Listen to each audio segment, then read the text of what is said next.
Magandang tanghali po mga kapatid, kaibigan, kababayan. Ito po ang inyong programang Relasyon. Si Dean Mel Santa Maria po ito.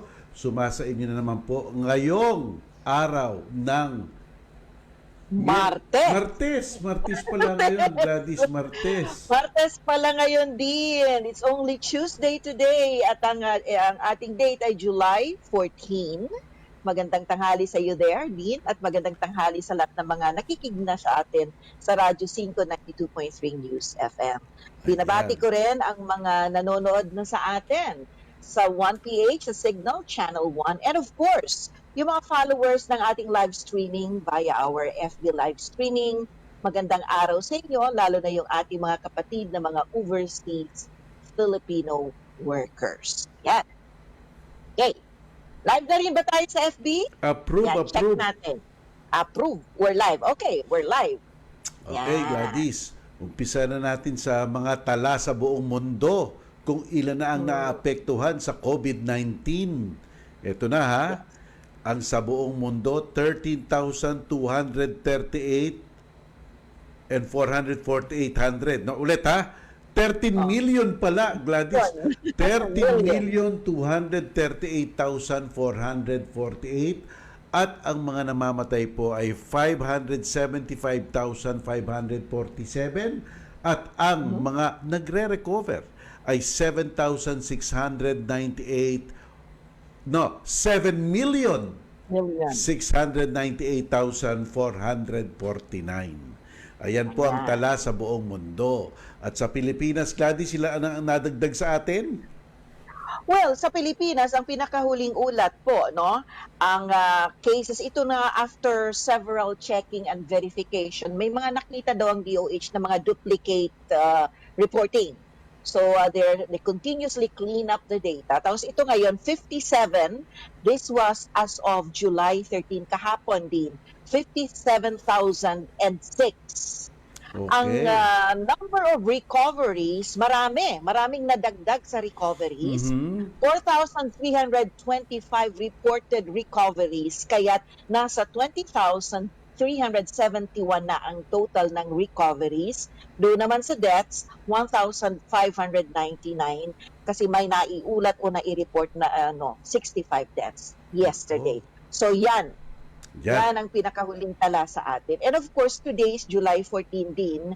Dito sa atin sa NCR, of course, itong July 1 to 15, supposedly, di ba, nagkaroon ng extension for the GCQ.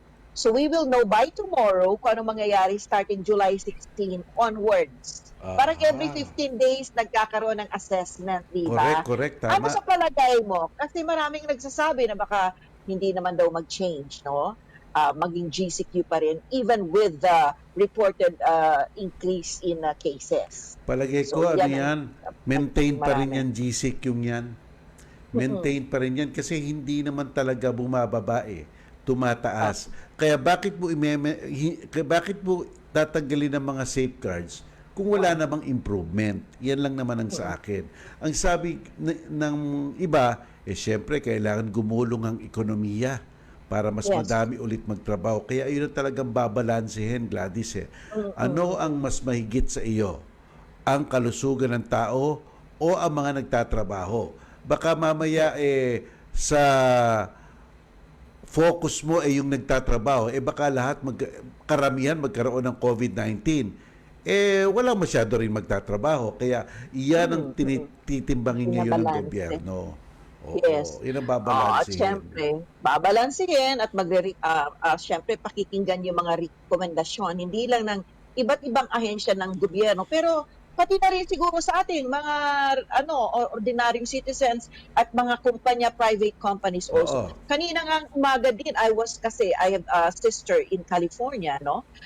Alam mo, ang daming panibagong cases, kaya parang babalik sila dun sa mas quarantine ngayon. Grabe yung naging cases, additional cases doon sa USA.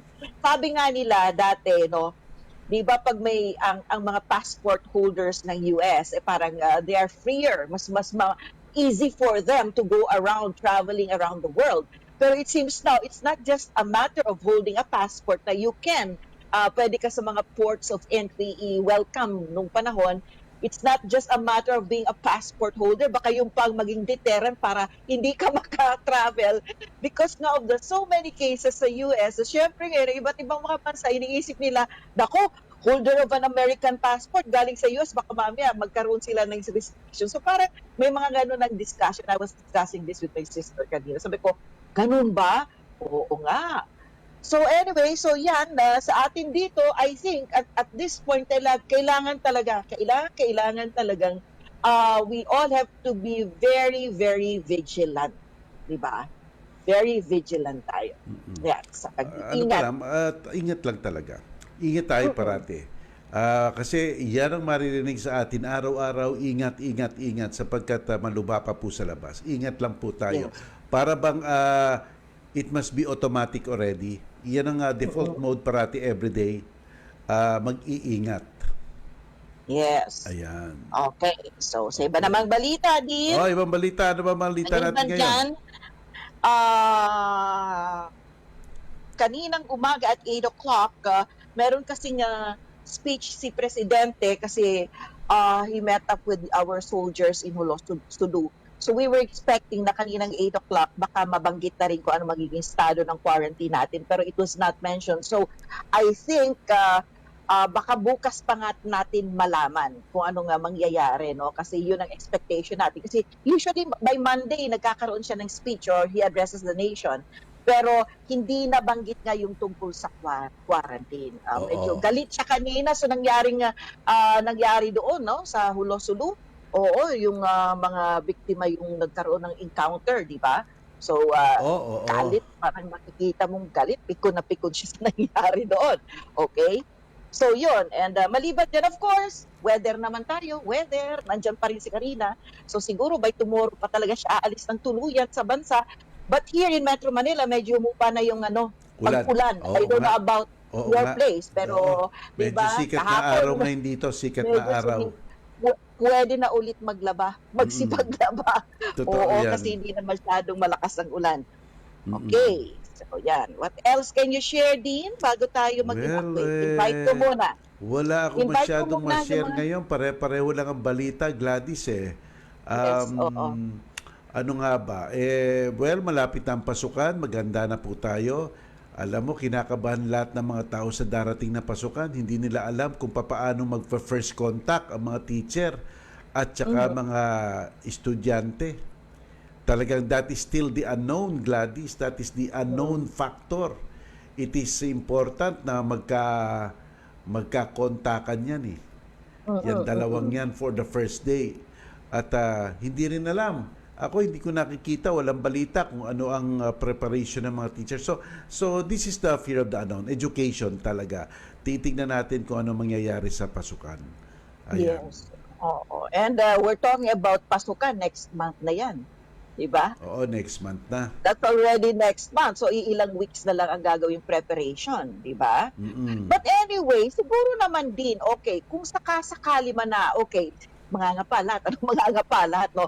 Do you think it is wise to postpone it pa for, let's say, later, halimbawa mga last quarter or towards the end of the year? Or pwede nang simula na rin, tapos doon na lang we learn, everyone sa education sector will learn Ako para along the sa way. akin, ang edukasyon pinaghahandaan parati. Ligay natin sa microcosm niyan. Ang mga teacher parating naghahanda kanilang ng lesson plan nila. Parating naghahanda ng lesson plan. Ngayon, anong klaseng paghahanda ang pwedeng gawin ngayon kung online na? Kung hindi pa preparado sila at magtitinginan lang sila ng mga estudyante sa computer, sa online, pero hindi naman nila makontrol ang online o kaya yung iba hindi makapasok, baka mamaya mas magaling pang i-postpone kahit na 1 linggo o 2 linggo. Kasi nga I don't know how prepared our educational system in terms of public schools are concerned. We don't really know, walang balita, hindi tayo inaabisuan, hindi nagkakaroon ng mga pronouncements, no? Wala eh. Kaya nakakakaba. It's the fear of the unknown ang mangyayari dito. Para nga ang pinag-uusapan lang, mag-umpisa ba tayo dyan? Mag-umpisa ba tayo dyan? Pero ang importanteng pag-uusapan, preparado na ba tayo? Yan ang importante. Iyan ang pinakapunot dulo ng lahat. Are you prepared to engage in online studies? Kasi kung kailangan pagpaliban ng isang buwan, palagay ko pwede. Basta lang pagdating ng pagkakataon o pagdating ng araw ng pag-aaral, handang-handa. Handang-handa ang dalawang panig. Kesa yung nangangapa, para nangangapa, hindi naman masamang mangapa, pero huwag naman totally mangangapa. Di ba? Ibig sabihin, it cannot be, that is a disservice. Ika nga. But one thing, nakikita ko dito, Dino, one thing is sure, no? Hindi magiging pare-pareho ang mode Hindi sa talaga. lahat ng lugar, no? Kasi may Yes. mga places, halimbawa, I know for a fact na sa mga ibang probinsya, halos wala namang mga cases ng COVID. So baka pwede pang maging, there is still a possibility na hindi naman kailangan mag-online yung mga bata, di ba? Oo, Lalo oo, na yung mga yes. nasa grade school, pwede. Yung Oo. mga sa urban areas and in those areas talaga na ito, grabe ang threat of infection amongst anybody, lalo na sa mga kabataan, yun ang talagang makikita natin na kailangan yung online part, no, hindi lang yung face-to-face, pero yung online at hindi yung, meron silang sinasabi na they will prepare all the educational materials printed in that form, tapos ipapadala sa mga parents. Although, yun kailangan pa rin supervision, di ba? Kung paano yun gagawin sa mga bata. But otherwise, ito ang magiging problema, yung mga nandito sa mga urban areas. Pero siguro sa mga medyo doon sa mga hindi naman marami, pwede naman siguro din na maging yung dati pa rin na pupunta ang mga bata sa eskwelahan. Pwede. What do you think? Pwede rin. Pero alam mo Hindi. yung pagbibigay ng mga gamit-gamit, yung mga pamphlet, yung mga libro, Yes. nawawala ang saysay ng bukasyon ng isang teacher. Ang teacher bihasa yan. Alam niya ang gagawin, alam niya ang pagtitimpla ng pag-aaral. Pero kung sasabihin ganito, okay, ito mga gamit, sige, magulang, bahala ka na, tutor mo. Hindi, Hindi it will nga. not work. It will not work. Will not. Maybe Will not. matuturuan ng mga, kumbaga ganito ang ituturo, siguro matuturuan ng ganyan. Pero hindi Yes, matuturuan ng kagaya ng pagtuturo ng isang guro. Kailangan pa rin ng guro dito. Kaya nga dapat sanayin na sila at mag-aral kung ano ang effective na pamamaraan sa online. Diba? So ayan yun. Tsaka Kasi syempre doon talagang patungo, no? Doon talaga patungo doon na talaga yun, eh. no? Kasi kahit na doon sa Normal. lugar na hindi masyadong apektado ng COVID-19, mag-iingat ka rin. Dahil hindi mo alam kung papaano papaanong sasalta ang COVID-19 sa isang lugar. Eh baka mamaya may isang messenger or something like that. Okay, Isang it tao takes lang diba? Isang tao lang nagpa-order ng pizza pie, tapos yung nagdala may COVID pala, inahawahan na lahat. yeah. So madami talaga. True, that's It's true. I hope we are just prepared. I hope the Department of Education is prepared dito. I just hope so. Hindi lang sila nag-iisip ngayon. Ay nako, alam bang ginawa ko kahapon, Gladys? Kamukha sa sa aming FEU. Meron na kaming canvas. Yung canvas kasi, papasok ka lang dun sa application na yon, nandun na, nakalista na yung mga estudyante, kiklikin mo lang yung subject mo, nandun na. Tapos meron ng announcement, pwede na kayo mag-iusap ng estudyante. Importante yung first day. Ang iniisip ko, kung may mga ibang profesor na although may application sila na ito, hindi marunong o nalilito, paano magko-contact? At yung mga first year na papasok, hindi pa alam yon. So alam mo, ang ginawa ko ganito, Gladys. Massive talaga. Sabi ko doon sa staff ko, lahat ng estudyante, as in, 100% of our student body, kasi merong function na team. Ligay nyo na sa mga subject, ipasok nyo na sila para may email na sila by Friday or Saturday para alam nila na sa puntong 8 o'clock na yon, papasok sila. Diba? Okay. So ito yung mga panahon na naglalagay na ng mga data, no, yung information ng Correct, lahat ng mga estudyante, ng klase, at ang staff ko nahandoon siya. Kasi para mag-guide kung paanong gagawin, she will be in control. Ako rin nga nahandoon sa mga klase. Yung mang kakaalaman ko, i-guide ko sila. Imagine, kung may klase ang isang profesor ng 3 o'clock, nandun ako, pero invisible.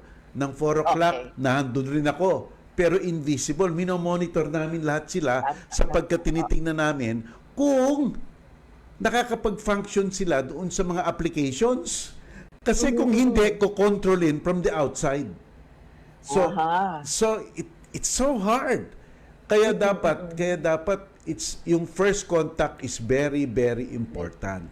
Kaya I'm nervous now because that will be next week, Gladys. I'm so Yes, nervous okay. kasi we have Bakit to. pa pala July mag-start na kayo? Kasi Akala ko ba August? dapat medyo August pa kasi kaya lang Yes, yes. nung wala pang pandemic naisip namin na Maganda na. since yung first week medyo ano lang yan adjustment period, Orientation. iligay na namin sa harapan, adjustment period lang pala yan, and then tuloy-tuloy na hanggang December para magkaroon ng longer period of time ang mga estudyante sa pag-aaral ng batas para maano yung pero alam mo sometimes now it's a blessing in disguise. Alam mo kung bakit, Gladys?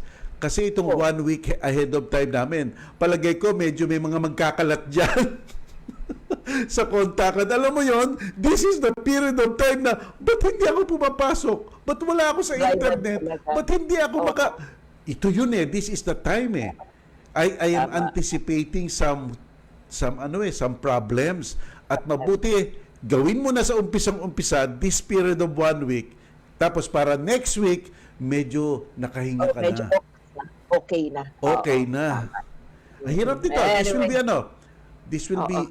this will be a challenge for all schools. For all schools. Yes, yes. Oo. Anyway, okay. Let's Ayan. just hope for the best. Okay, Let's pray na din. Panginoon, nagpapasalamat po kami at nakarating kami dito ngayon sa araw ng Miyerkules at Martes.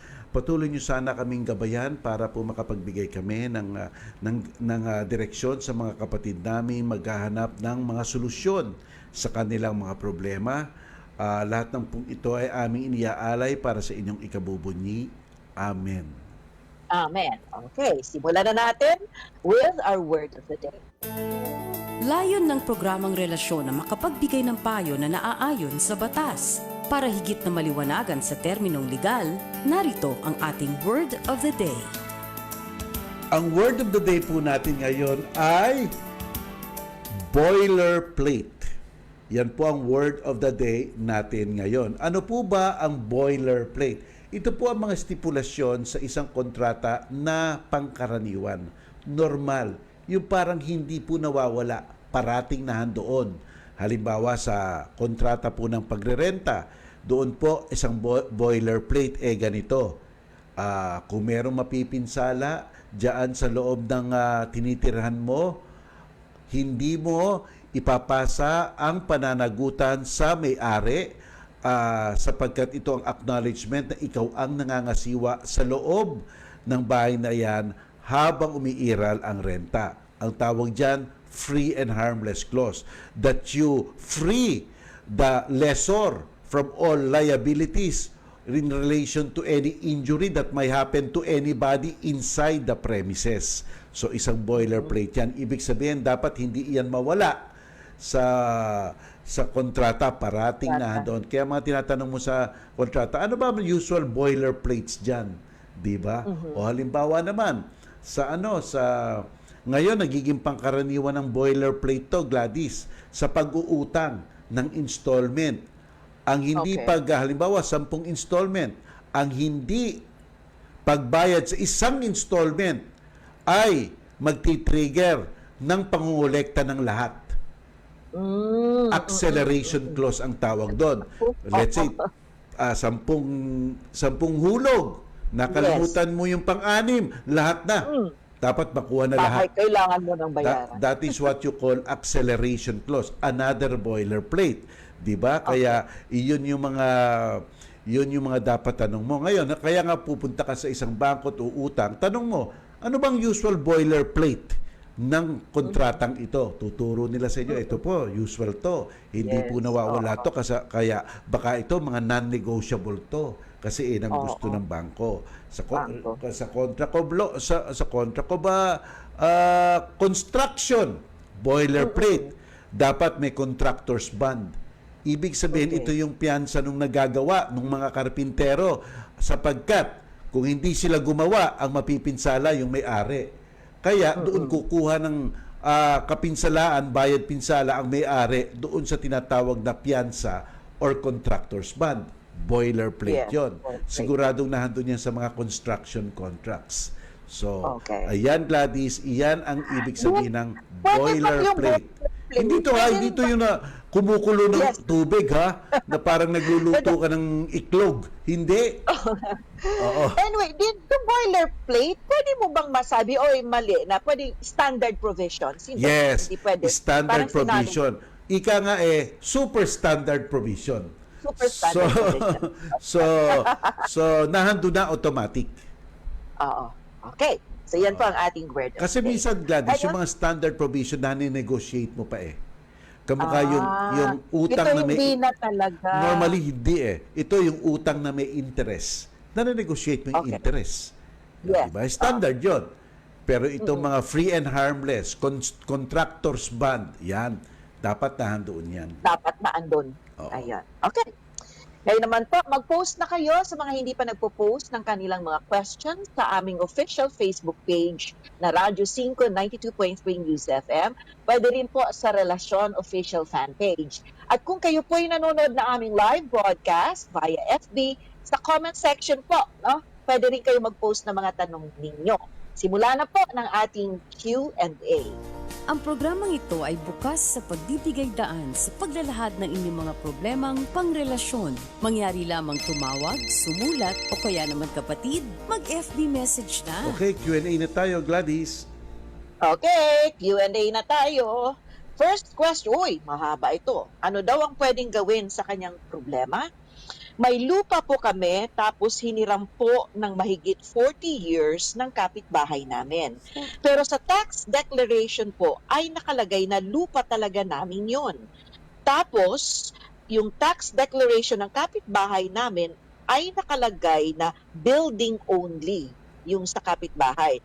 Ginawa ng kapitbahay namin ay ibinenta niya sa kooperatiba dito sa lugar namin, tapos ito namang kooperatiba ay pinatayuan ng gusali. Yung pong assessors dito sa lugar ay isa din po sa board members ng kooperatiba at sinasabing wala na raw sa amin ang lupa kasi nabili na daw nila. Ganun ba daw yon din? Kung kayo ang may-ari, hindi pwedeng bilhin nyo ng iba sa ibang tao. Yun naman ang rule eh. So kung talagang kayo ang may-ari, pakita nyo lang ang mga katibayan kung saan nyo hinuhugot ang inyong karapatan niyan. Kasi parehong tax deck eh. Diba? Parehong tax deck. Kaya maghanap kayo ng mga iba pang katibayan na masasabi nyo dyan sa bumiling yan na ang nagtinda sa'yo ay hindi talaga may-ari. Tignan mo ang kanyang tax declaration. Gusali lang, improvement lang. Ang amin, yung lupa. Yung lupa. Kasi Gladys, sa usaping property, the accessory always follows the principal. Ang may accessory dyan, ibang tao. Ang principal, ibang tao. Pero mananaig ang karapatan nung siyempre principal na may-ari ng lupa. Kaya iyan. Questionin nyo iyang kaagad-agad. At itito, kailangan nyo na talaga ng abogado. Bakit, Gladys? Sapagkat nga, ang mga ebidensya lang umiiral dito, mga tax declaration lang. At ang sinasabi natin ay ang tax declaration ay hindi pangunahing katibayan ng pag-aari. Ito ay katibayan ng possession lamang. Kita nyo, nakakuha yung possessor. Possessor lang siya. Nung ginawa niyang gusali ng tax dex para doon sa gusali para siya magbayad, di ba? O yun, nakakuha siya. Pero kayo lupa. Pero mas matingkad kayo. Kasi kung ang lupa sa inyo ng tax deck, meron naman pagpapalagay na sa inyo yon. Pero hindi masyadong matibay, pero may pagpapalagay. Kaya, yung kanya namang ebidensya, may pagpapalagay rin na kanya, yung gusali, kanya naman talaga, pero nakatirik siya sa lupa ng iba. Iyon ang hindi niya madideny. Kaya nga, dapat questionin na iyan at ito na, magsasaliksik na dyan ang abogado. Baka nga, meron siyang makikitang ebidensya sa assessor's office. Tandaan natin, yung tax deck nyo, Binabago yan every 3 years. Every 3 years. Di ba, Oo. Gladys? Kaya makikita Yes. lahat ng tax deck. Kaya makikita lahat ng, pumunta kayo sa assessor's office, makikita nyo lahat ng tax deck since the beginning. Kaya sabihin nyo dun sa bumili, ayan ang kapal ng folder. Mula sa umpisa, kami ang may tax declaration ng lupa. Lupa. Oo. Diba? Hindi porket nagpatayo kayo ng gusali dyan, inyo na yan. Oo, okay. Oh, yes, correct. Diba? Tama, Gladys. Yan ang gagawin nyo. Talaga mananaliksi kayo. Punta muna kayo sa assessor's office. Kunin nyo ang tax deck ng simula't simula pa. Pakita nyo dun sa bumili. At syempre, ito naman nagtenda na hindi naman kanya yung lupa. Talagang mapapahiya yun. Ayun. Yes. Okay. Batiin lang muna natin din yung mga gas boy at cashier daw dyan sa Clean Fuel Bagumbong. Naka-tune in sila sa ating ngayon sa Radyo 5 at sa Relasyon. Dumadagundong daw ang radyo doon. Dinig sa buong gas station. Maraming So, salamat po sa inyong lahat. Mga taga Clean Fuel sa Bagumbong. Sa Magandang hapon Bagumbong, sa maraming inyo pong lahat. salamat. Si Atty. Mel Poche, Ma'am Gladys to. Dumagugdong din ang boses mo, ha? Okay, next question on our Q&A. Ayan, suporta na naman ang tinatanong din. Ano daw ang pwedeng gawin sa ama ng anak niya kasi hindi po nagsusuporta simula pa nang siya ay nagsimulang mag-aral? Ano ang pwede niyang gawin? Ito Ang dapat ama, yung gawin, baka step by hindi step. pinakasal. Gumawa po kayo ng demand letter, nakasulat, at magkaroon kayo ng patunay na nakuha niya yung demand letter na yon. Napaka-importante po niyan. I-explain ko sa inyo kung bakit. At pagkatapos mababasa niya, maaari pong ayaw niyang sundin o kaya i-dead ba niya. O diyan na po kayo magpapile ng kaso sa korte. Ano po? Yeah. Ang tawag po sa kaso doon, 9262. Kasi po, isang pang-aabuso po ng isang ama ang hindi nagsusuporta sa kanyang anak. Pwede nyo pang pakulong. At doon po sa kaso nyo, pwede kayong humingi ng temporary protection order para kaagad-agad. Magpa-file pa lang. Pag-file pa lang, makakakuha na po kayo ng kautusan na inuutusan yung taong nyo na magsuporta. Okay, maliwanag, di ba Gladys? Maliwanag. Yes. Kaya lang minsan, ang mga tao, hindi ka agad-agad nakakapag-file. Humahaba ang panahon. Tapos nakikipag-usap siguro yung kabila. Baka pa nga ikutin ang ulo nitong mag-ina. Umabot na ang taon, puro pangako pa lang. Di ba? O umabot ng 1.5 taon, pangako pa rin. Parang hindi na natapos ang usapan para magkaroon ng kaayusan. Maaring ganun na nangyari. So, if sukdulan na, ayaw mo na makinig sa kanya, tama na, puro ka pangako, nakaka1 taon at kalahati na tayo, mag-file ka na ng kaso. Ito ang kahalagahan ng demand letter. Makukuha mo ang back support, tawag doon arrears, mula nung nag-demand ka. Kasi kung gusto mong humingi ng mga utang na suporta, dapat may patunay ka na kaya mo gustong kumuha 8 years since 8 years ago. Kasi dapat may demand ka since 8 years ago. Sabi kasi ng batas, ang karapatan masuportahan ay magsisimula sa punto ng pangangailangan ng dapat suportahan. Pero ang pagbibigay ng pera ay magsisimula mula doon sa judicial or extrajudicial demand. Ayun, doon magsisimula yon. Oo, very important yun. Very important. Okay. Binabati ko rin sa relasyon daw ay nakikinig si Gloria Yuson from Cananga, Leyte. Mama ni Ren. So magandang araw po sa inyo, Aling Gloria. Yes. Okay, good afternoon po, Attorney Mel, Ma'am Gladys. May nabili akong lupa, hindi nakapirma sa deed of sale ang dalawang magkapatid. Shampoo silang magkakapatid. Ngayon ay ipagbibili ko na sana sa iba, pero mas mahal kaya sa pagbili ko sa kanila ngayon, magpapapirma sana kami sa natirang dalawa, ay ayaw nilang pumirma. Ano ang dapat kong gawin? Namanan niyo po ba yan? Namanan niyo po ba yung kalupaan na yan kaya kayo ay nasa co-ownership? Siya. Kaya dapat sila pumirma. Kasi po kung namanan niyo yan, let's say 10 kayo at yung dalawa, kahit na po isa, ayaw pumayag sa bentahan. Ang mabebenta nyo lang po yung portion ninyo.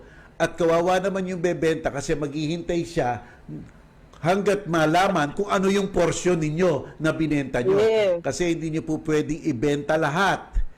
Kung ang isa lang sa 10 ay ayaw, hindi po talaga ang mabebenta nyo lang yung share ninyo.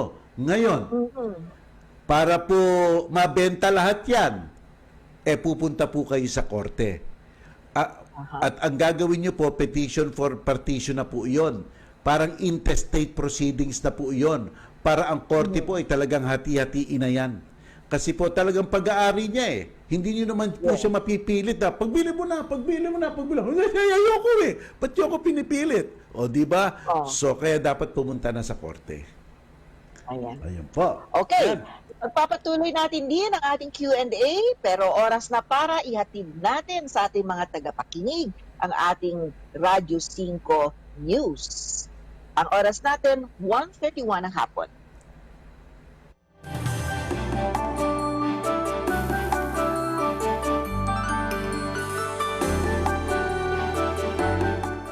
Ang Aksyon News Update ay hatid sa inyo ng all-new Isuzu Travis. Transcend your business. Radyo 5, 92.3 News FM, Balita, Aksyon, Aksyon, Aksyon, News Update. Ang oras 1:31 ng hapon. Narito ang mga balitang hatid ng Radyo 5. Aminado si DepEd Undersecretary Annalyn Sevilla na wala silang sapat na pondo para sa online at modular teaching. Sa panayam ng programang Boljak sa Radyo 5, sinabi ni Sevilla na classroom scenario ang pondo ng DepEd ngayong taon at kaka-aproba pa lamang ng Department of Budget and Management sa realignment ng kanilang pondo. Dahil dito, kailangan ng DepEd ng tulong ng local government units para sa gagamitin ng mga public school. Ayon kay Sevilla, nauunawaan nila ang pahayag ni Cavite Governor John Vic Remulla na para lang sa mayayaman ang online learning. Nilinaw ni Sevilla na may modular silang inihanda para sa mga walang gadget at internet. Gayunman, kailangan pa rin nila ng tulong ng LGU upang maglaan ng pondo para sa blended learning o online at modular learning at pagkuha ng para-teachers para sa mga estudyanteng walang magulang na aalalay sa kanilang pag-aaral. Sa iba pang balita, nilinaw ni John Pauline Budi, Pangulo ng Filipino Nurses United sa San Lazaro Hospital Chapter na KN95 ang supply na ibinigay ng gobyerno sa kanila at hindi N95. Sa panayam ng programang Boljak sa Radyo 5, sinabi ni Budi na mas madaling mapunit at hindi ligtas ang KN95 na donasyon ng ibang mga bansa sa mga frontliner. Isang N95 lang ayon kay Budi ang ibinigay sa kanila na gagamitin sa loob ng 12 araw. Ayon pa kay Budi, kulang na rin ang manpower ng San Lazaro Hospital at posible silang maubos kung hindi sila naproteksyonan ng mabuti. Philippine Standard Time, 1:33 ng hapon. At yan ang mga balita. Ako si Jessica David ng Radyo 5, 92.3 News FM.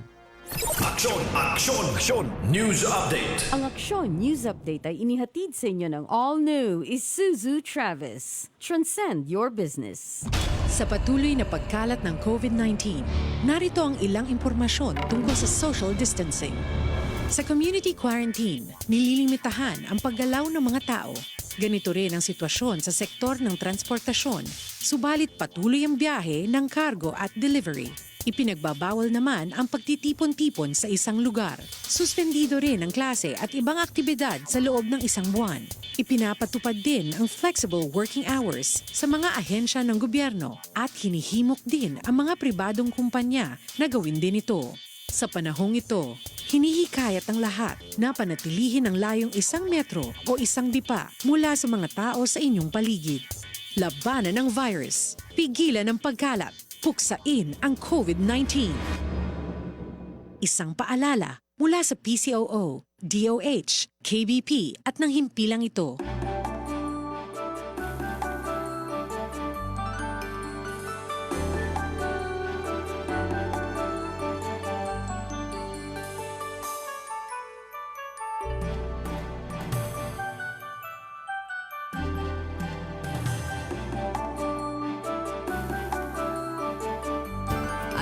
Mel Santa Maria, Gladys Lana Lucas, Relasyon. sa Radyo 5 at 1PH sa Signal Channel 1. Hello everyone! Dito balik po kami, mga kaibigan. Okay, nasa Q&A po tayo. Question. Ito ang problema ng isang anak. Ang tatay niya daw din ay isang OFW sa Taiwan. Nung wala pang lockdown ay regular daw ang padala ng papa niya. Mula po na nag-umpisa nung lockdown ay hindi na nagpapadala. Ang sabi niya, wala daw siyang work. Pero ang sa pagkakaalam ko, hindi naman huminto ang work nila. Iyon ay sabi ng kanyang kaibigan kapag nagtatanong ako. Palaking sinasabing walang work, ano daw ang pwede niyang gawin? Well, dapat po alamin talaga kung may work o wala. Baka nga po Yeah. totoong walang work. Ano po ha? Baka po kamukha ng sa atin, na pandemic, tumigil ang mga trabaho. Pero balita ko nga po sa Taiwan, mukhang medyo normal na doon. Pero mga bali-balita po iyan. Bakit hindi nyo po alamin sa mismong kanyang pinagtatrabahuhan, kumpanya, sumulat po kayo. O kaya po alamin nyo sa POEA kung saan yung address na yan. Alamin nyo mismo, sumulat po kayo, tignan nyo sa internet. Ano po ha, i-google nyo, tignan nyo. Tapos ano kayo, kunyari kliyente kayo, can I order this one, etc., etc. Kung sumagot, yes, it can be ordered, amount is ganyan. Alam nyo gumagana yung kumpanyang iyon. Ano po ha? Ayan, yan muna gawin nyo. yan. Okay, ito naman sir. Ano po ang pwedeng ikaso sa isang taong nangbubuli ng bata? Anak ko ay 9 years old, tapos yung nangbubuli sa kanya ay 32 years old na po. Kung ano-anong sinasabi niya sa anak ko, kaya't medyo nagkakaroon na ng takot sa kanya ang aking anak. Sana po'y matulungan niyo ako. Child abuse law po iyan. 7610. Republic Act 7610. Ano po ang pinaparusahan sa Republic Act 7610? Ano po ang mga opensa doon? Una, trafficking in children. Yung pinagbibili yung mga bata. Hindi po dyan babagsak yung kaso nung nagbubuli. Pangalawa, prostitution. Hindi rin po. Pangatlo, obscenity. Hindi rin po dyan. Ito na po ang pang-apat, all other forms of abuse. Diyan na po papasok yan. Kung di ako nagkakamali, Section 10 yun. Diyan na po papasok yan. Kaya po, ire-report nyo po yan sa police. O kaya, mag-file na kayo ng complaint. Kung kapitbahay nyo po yan, diyan po sa barangay nyo, magpabarangay muna kayo para po magkausap-usap at magkaroon ng kasunduan na hindi na siya manggugulo. At kung wala pong mangyari, sige na po, unjust vexation at saka child abuse law po, yan ang ifa-file nyo para may kulong po yan ha, may kulong, malaki ang kulong yan, kaya yan po ang magagawa ninyo. Yes. Okay, good afternoon po, Dean Mel. Ano pong pwedeng isampang kaso sa isang tao na nagsinungaling sa kanyang status na nilagay? Nilagay niya ay single siya kahit married po siya sa West. Nilagay niya kasi sa deed of sale ay single siya kahit kasal na siya. Notaryado po ang deed of sale ng attorney at yung attorney ay hindi pa rin po nagsusumite ng kopya ng deed of sale sa clerk of court. Perjury po bang ikakaso doon, attorney?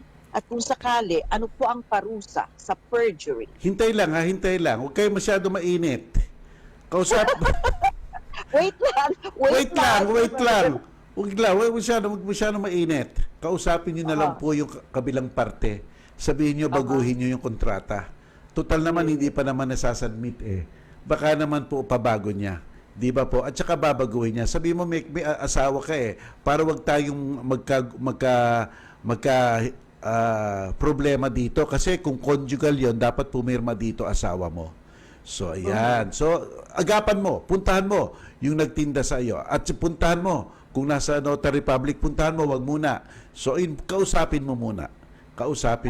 Sapagkat talaga kung conjugal ang kinalabasan yan, sabi po ng batas natin, ang pinagtindang propriedad, ari-arian na conjugal property kung walang pahintulot po ng isang asawa, void from the beginning, walang bisa po, sayang lang po ang pagpasok nyo sa kontratang yan. Di ba po? lalong-lalo na baka hindi pa naman kayo nakakapag-bayaran di ba po, ha? Yes, Pero kausapin yes, nyo yung kabilang panig na iyan. Ang dali naman po baguhin kung magkasundo lang. Ayan po. You agree, oo. Attorney Mel, what is the property relation of persons not legally married? Can the common law wife assert ownership on property even if the other spouse has purchased the said property? Thanks. Dalawa po. Meaning, you're just living together. Dalawa po ang uri ng living together sa atin. Okay. Living together na wala namang problema para magpakasal, ayaw lang magpakasal. Hindi po sila magpinsan, ayaw lang nila magpakasal. Of age na po sila, ayaw nilang magpakasal. Parehong single sila, ayaw nilang magpakasal. Kung iyan po ang sitwasyon nyo, ang iiral po yung tinatawag na Article 147 o sulat nyo na, Article 147 ng Family Code. Kung may bahid naman po, nagli-live-in kayo, pero hindi kayo pwedeng magpakasal. Halimbawa po kasi yung partner nyo may asawa pala. O yung kasama nyo underage pala. 15 years old. O kaya pinsan nyo pala yun. Kasi po, ang pinsan hindi pwedeng magpakasal, di ba? So, may bahid po yun. Yun naman po ay 148 ang iiral. So, meron kang property regime under 147, live-in without any problems to marry, at saka 148 with problems to marry. May kaibahan po ang special type of co-ownership na yan. Kung sa loob ng inyong pagsasama ay nagpundar ang isa, let's say si Mr. A, na wala naman kayong problemang ikasal, ayaw nyo lang magpakasal, nagpundar po isa. At yung isa naman ay nangangasiwa ng bahay. Sapat na po yan para makabuo ng co-ownership sa lahat ng mga napundar habang kayo ay nagsasama.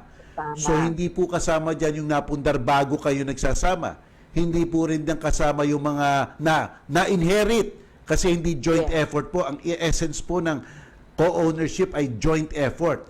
Tinuturing po ng 147 na ang pangangasiwa ng bahay ay kontribusyon sa co-ownership na yon. So, isang sharing po yon, enough to split the property in two kung magkahiwalay po ang dalawa. Ayun po. Okay? Kaya ang punto dyan, Gladys, parati mong sinasabi, batugan ka naman eh. Wala ka. Yun ang idepensa doon. Wala ka namang ginawa dyan. Nakaupo ka lang dyan. Okay. Yes. Yung 148 naman, strict co-ownership po yun. Walang presumption of co-ownership. Dapat may pagpapatunay na ikaw ay nag-contribute bago ka makakuha ng parte. Kuha. Yes. Kung hindi mo ma-prove na nag-contribute ka, hindi ka makakakuha ng parte. Yung kaayusan po sa 147 na basta't nangangasiwa ka, may parte ka na, wala na po yun. Wala na. Ito po, halaga ng inyong aktual na na-contribute. Aktual. Kaya po yung kung dun sa kasamahan ninyo, nag-contribute yung kabila ng isang kotse, kayo nag-contribute ng bisikleta, pag naghiwalay po kayo, bisikleta lang ang inyo. Alam mo. Oo. Alam mo ang bisikleta. Kung wala kang kinontribute, bye-bye, sorry na lang. Ganun po yung 148. Kasi po sa 148, ito yung mga property regime na umiiral sa isang bigamous marriage. Yung pala, magpinsan kayo, you cannot marry pala kahit na papaano. Basta't po yung may grounds for nullity. Iyon po ang 148. Ayun. Okay. Next question natin. Tama po ba na bayaran ang homeowners association dues ng isang lot sa subdivision even if loan pa lang ito? Nabili ko po sa first owner ang lot, bale second owner na po ako since 2000.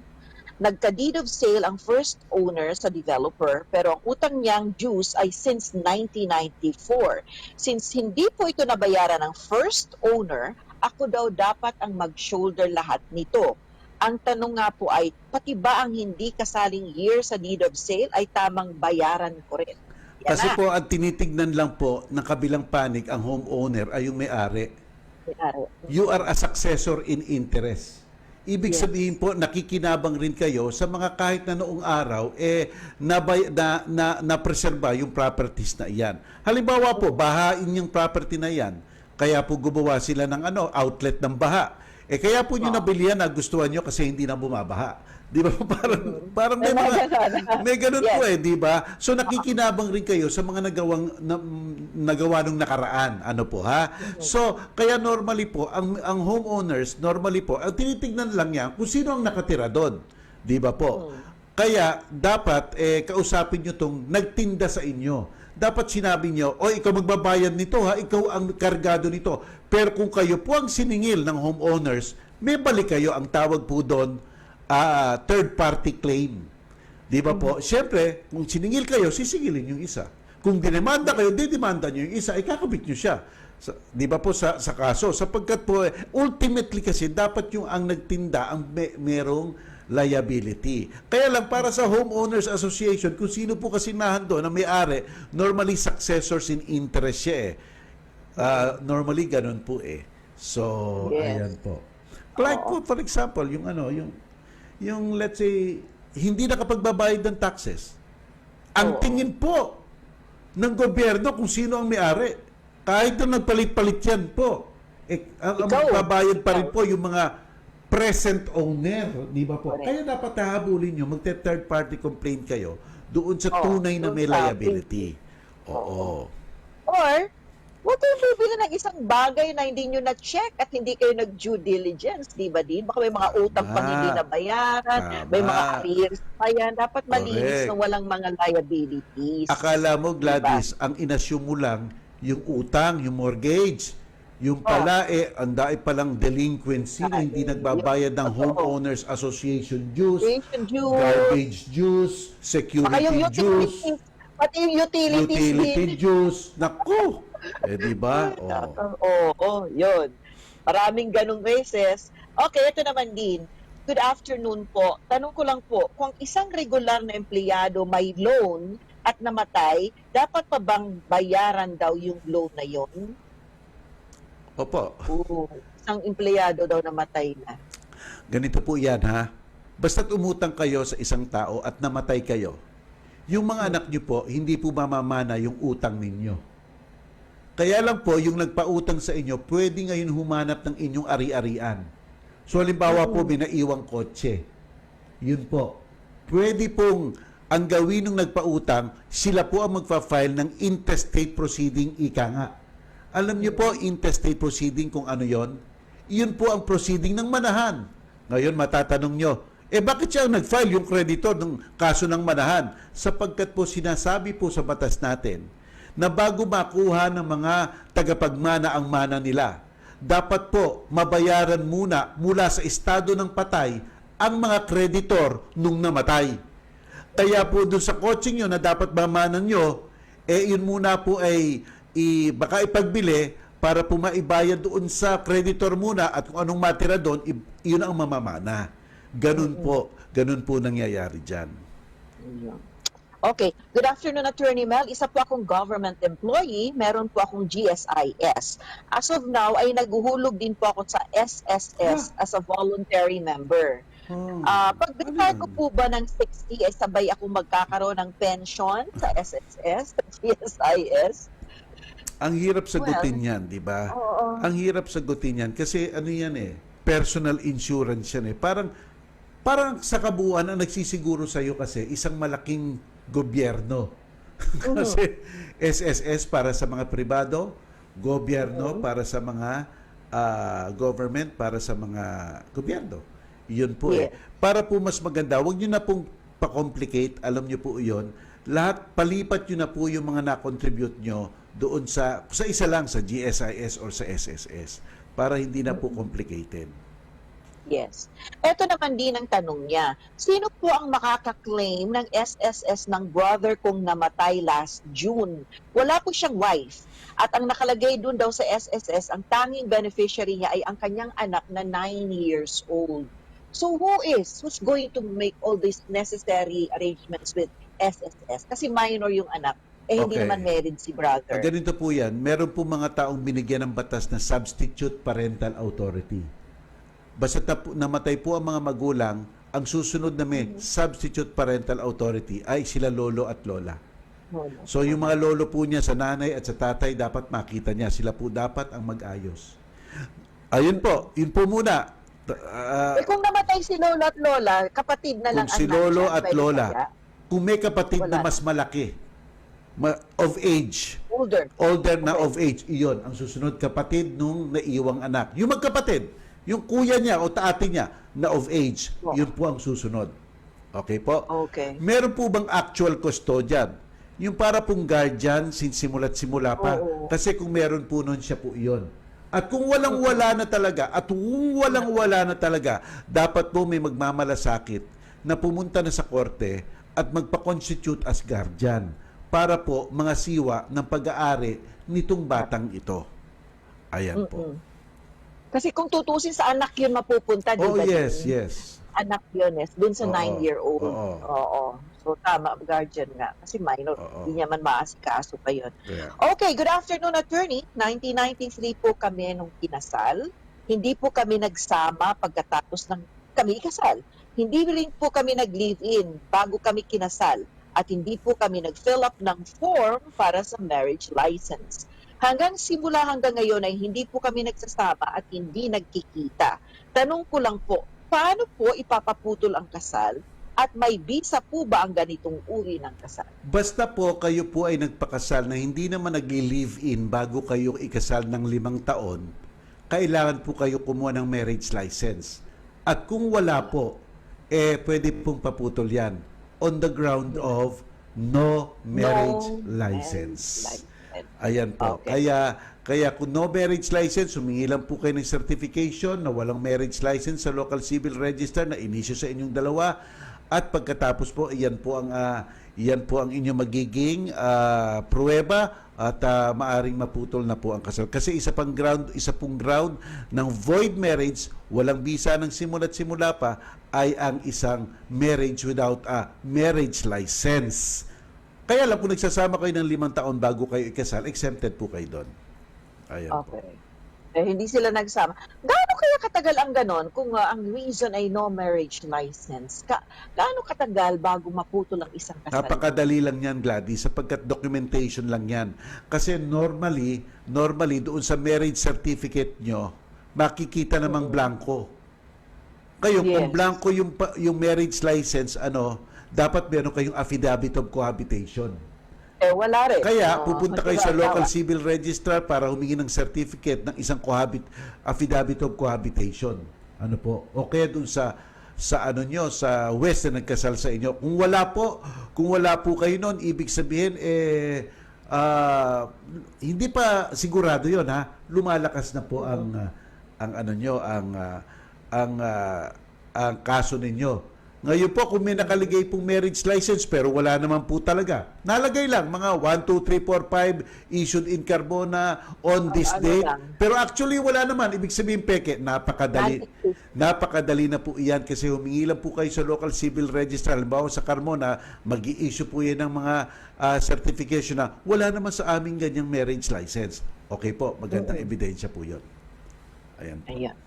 Okay, this should be, I think, our last question for the day. Okay. Dean. Yung USA birth certificate ko po'y mali ang apelyido at saka yung apelyido ng tatay ko doon daw sa kanyang birth certificate. Ano ang gagawin niya at magkano daw kaya ang magagastos? Mali ang apelyido. Korte na ba ito, Din? Malamang. Alam niyo po, basta't pagdating po sa apelido, ang general rule po, kung papalitan ng apelido, pupunta sa korte. Maliban na lang kung typo error, typographical lang, o kaya po illegitimate kayo, pinapapalit nyo sa apelido ni tatay. Local civil register po yan, administrative lang po yan.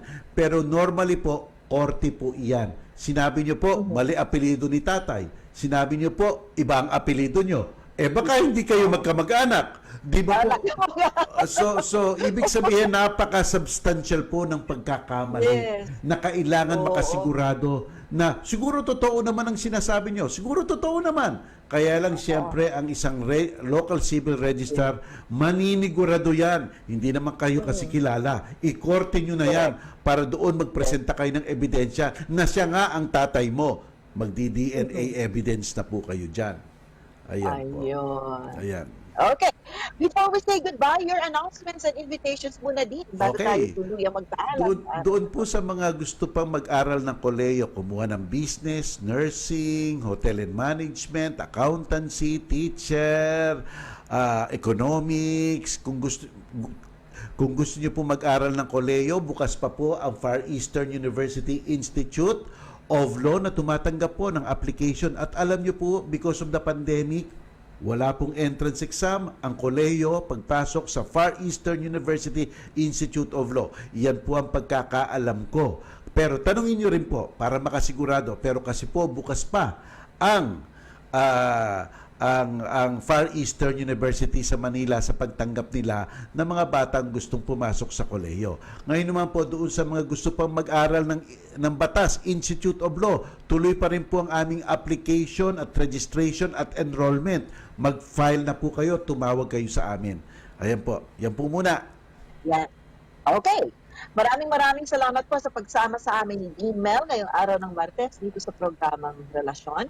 At sana'y samahan niyo kami muli bukas, Miyerkules po, 1:00 pa rin ng hapon, dito sa Radyo 5, 92.3 News FM at sa Signal TV sa Channel 1 sa 1PH. Thank you. Until tomorrow. Lord, maraming salamat po sa pagbabahagi sa aming mga kapatid sa programang Relasyon ng inyong tulong at gabay. At sana'y mapanatili po sa aming puso't isipan ang lahat ng aming natutunan at piliing gawin sa aming buhay kung anong wasto at marangal sa inyong mga mata. In Jesus' name, Amen. Bye, Dean! See you tomorrow! May puno. Dapat lang tapusin na. Sinagot na ni na Attorney Mel Santamaria at Gladys Lana Lucas ang mga tanong sa napasukan mong Relasyon. sa Radyo 5 at